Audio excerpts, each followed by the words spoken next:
The RIC troika was first conceptualized by former Russian Prime Minister Yevgeny Primakov in the 1990s, a time when Russia was trying to find its place on the global stage following the collapse of the USSR.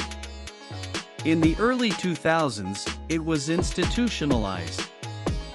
Prime Minister Narendra Modi arrived in China on Saturday for his first visit to the country after 7 years. In China's Tianjin, he will participate in the two-day Shanghai Cooperation Organization SCO summit. Apart from this, he met Chinese President Xi Jinping and will also be meeting Russian leader Vladimir Putin. The Prime Minister's visit is crucial as it comes at a time when New Delhi is facing constant pressure from the United States-US for buying Russian crude.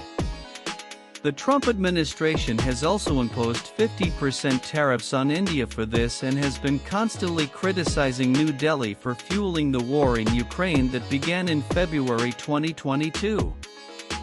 However, the move doesn't seem to work for the US, as India has vowed to protect its national interests at all costs.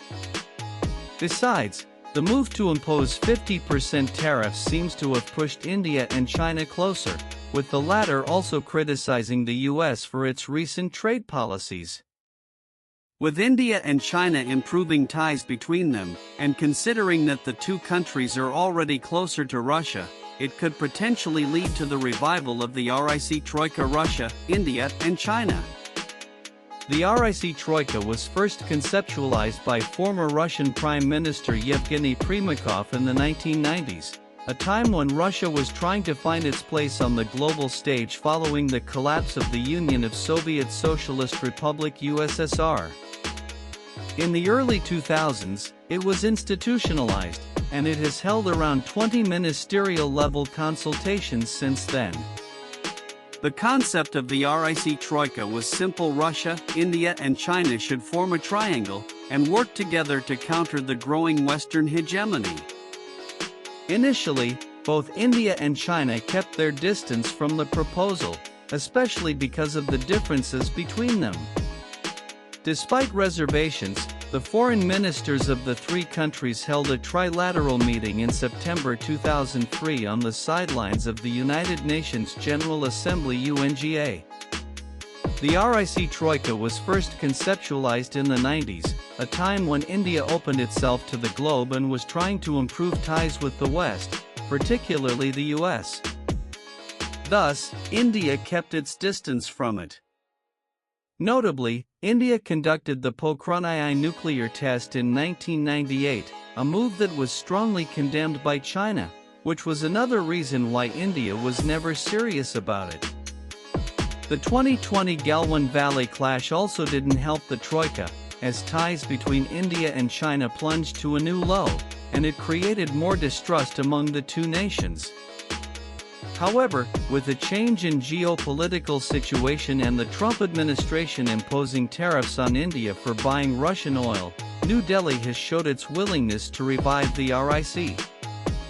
RIC is a consultative format, which is a mechanism where three countries come together to discuss global and regional issues of interest to them, said Ministry of External Affairs MEA spokesperson Ranveer Jaiswal in July this year.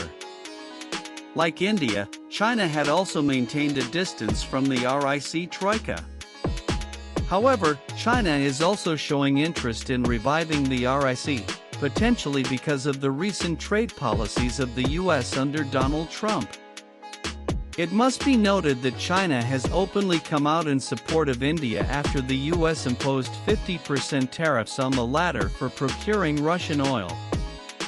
China-Russia-India cooperation not only serves the respective interests of the three countries but also helps uphold peace, security, stability and progress in the region and the world, Chinese Foreign Ministry spokesperson Lin Jian said in July this year. For long, Russia has looked for the revival of the RIC, and is holding discussions with India and China for this. Earlier this year, Russia said the three countries are important partners, apart from being the founding members of the BRICS. I would like to confirm our genuine interest in the earliest resumption of the work.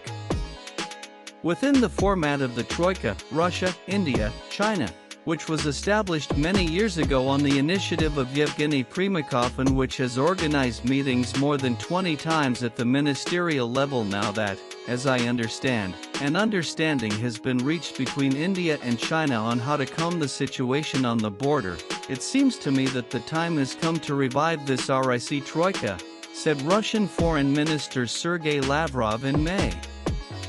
Russia, India and China account for $53.9 trillion in global GDP PPP, which is around 33% of the world's total output. The export of the three countries tops $5 trillion, with $4.7 trillion in foreign reserves, according to a report by the Economic Times. All of them are also nuclear-powered, and they have always pushed for a multipolar world, opposing unilateralism. Their combined military spending stands at $549 billion, and they also consume 35% of the total global energy. However, experts feel there is still time for the RIC to redraw the global order. Writing for the Observer Research Foundation (ORF), regional expert Alexei Zakharov said there are still differences between the three nations that have hindered the consensus required for joint statements. Zakharov said the RIC countries could cooperate in various geographies, such as the Arctic, Central Asia, and the Russian Far East, and other sectors as well, but that needs a greater trust between India and China. All of these factors indicate the low feasibility of R.